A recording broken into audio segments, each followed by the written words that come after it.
Ally Bank is purely online.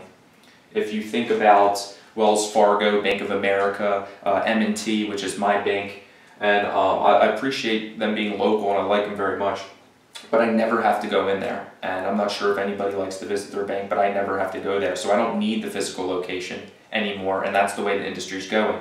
And the problem is that M&T, Bank of America, and Wells Fargo have to pay not only for their employees, but they have to pay for the buildings in all their physical locations. So with that expense and with all that overhead, the cost kind of comes back to you as the customer. So for M&T, what am I getting on my savings account? I looked this up literally 5 seconds ago. An M&T savings account gets you 0.02%.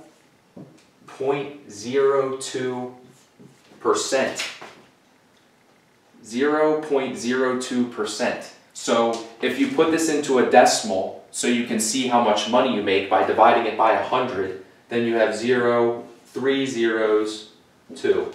So I would multiply this number by whatever amount I'm saving, and that's how much interest I'm going to get for the year. So what I did was I took this number and I took Ally Bank's number, which is 1% for their savings account.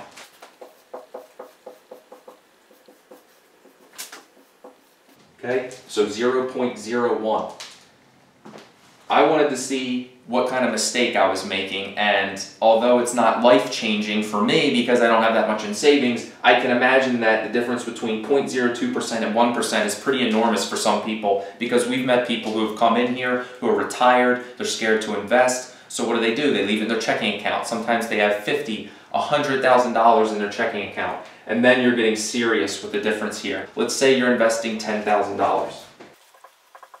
And you want to know what you're going to get for M&T versus Ally Bank.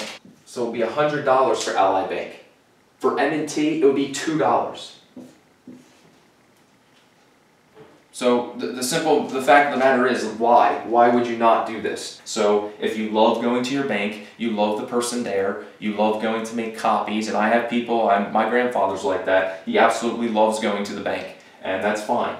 But if you're trying to save money, I suggest you look at online banking. It's literally the exact same thing as these other banks. They just don't have buildings located all around the country that they have to pay for. So the cost comes back to you. They're able to do 1% because they don't have to pay for all that crap.